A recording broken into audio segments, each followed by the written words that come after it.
This video is for entertainment purposes only. It is not intended as financial advice. Consult with a qualified financial advisor before making any investment decisions. Hey everyone, welcome back to my channel. Hope you're all doing well. This is just a quick update for my Roth IRA series for week 2 of 2026.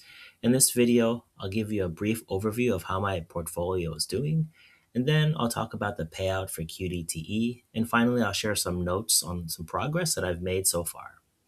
Okay, so starting with the account summary, if you're new here, I'm using high yield income ETFs such as HOOW and QDTE to generate income, and then I'm using that income to buy more shares of my core holding SCHB.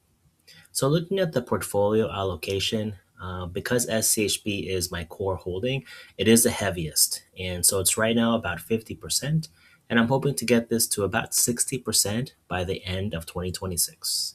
My next biggest holding is HOOW, currently around 38%.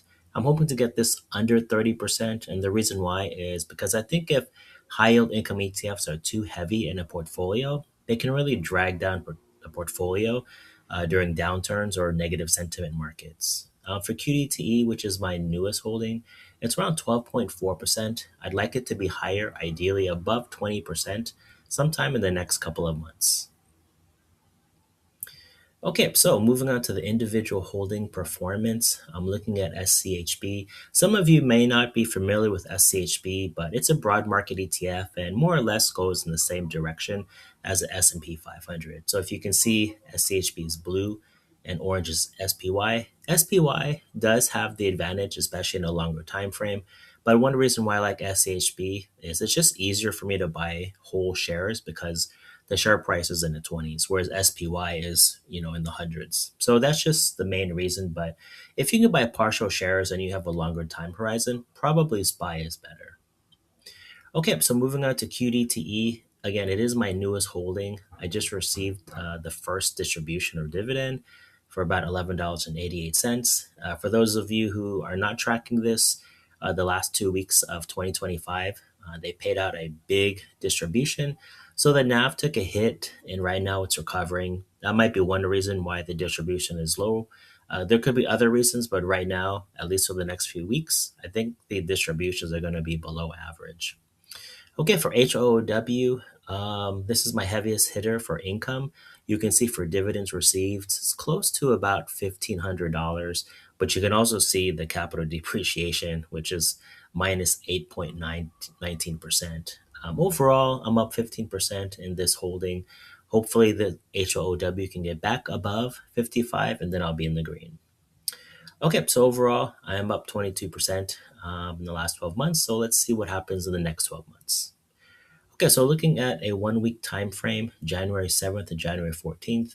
In the beginning, this portfolio is lagging both S&P 500 and granny shots, but you can see towards the end, it's sort of in between those two other funds.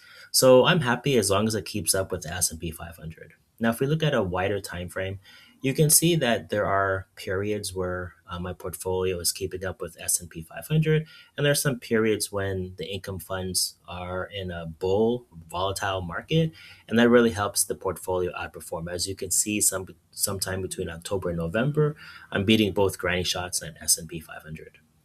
Okay, so let's move on to the dividends and distributions. Now, this is the dividend calendar. My goal for 2025 was to hit at least $400 a month. And these dividends fluctuate because HOOW and QDTE fluctuate. Anytime the distribution is below average, the dividend calendar is going to adjust accordingly. But hopefully, this will get to above $400 sometime soon. Okay, so looking at the distribution for this week, again below average, we're looking at XDTE for 11 cents per share, QDTE 11 cents, and RDT, the top winner, is 14 cents per share, and this is going to be paid out on January 16th this week. Okay, so for my first goal in this portfolio, I'm aiming to get 150 shares. Right now I'm at 75. Last week I was at 70, so I gained about 5 shares for a total of 50% towards the goal. And hopefully next week I can add 5 more shares to get to 80 shares. So I'll keep you updated with that. Okay, so just to finish off the video, I thought I'd add a little bit of Roth IRA information. Again, I'm not a financial expert. I'm sort of learning as I go, but I thought it'd be nice to share some of this information with some people who are watching this video. So looking at the Roth IRA contribution limits, it was 7,000 in 2025, and they raised the limit to 7,500. So that's really good, especially for people like me who are trying to catch up, who, started their Roth IRA a little bit later in life.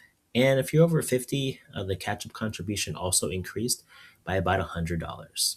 So, looking at the math, you can see that if you're 50 years old, you start investing now, $7,000, which was last year's contribution, max contribution limit, you'd have about 175,000 by the time you reach 65, which to me, that's a lot of money. You could definitely do something with that in retirement.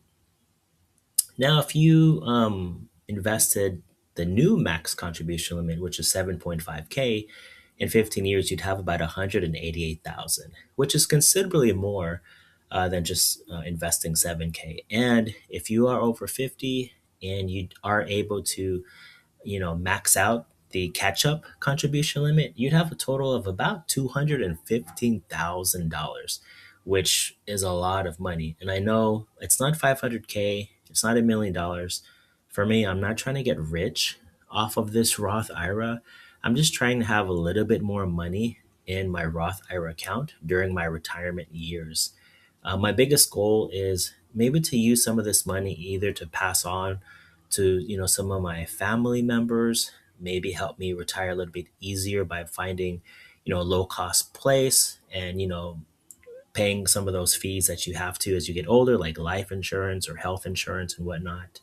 And sometimes just to have a little bit of extra cushion money, because you never know when you need some emergency money. So there are a lot of different case uses or use cases for this money, and I'll talk about that in future videos. But I just wanted to give you an idea that it's not too late to start a Roth IRA.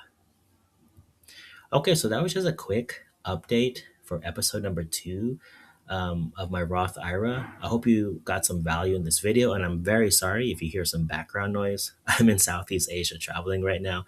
There's always background noises like bikes and cars or whatever in the background. So hopefully that wasn't too distracting.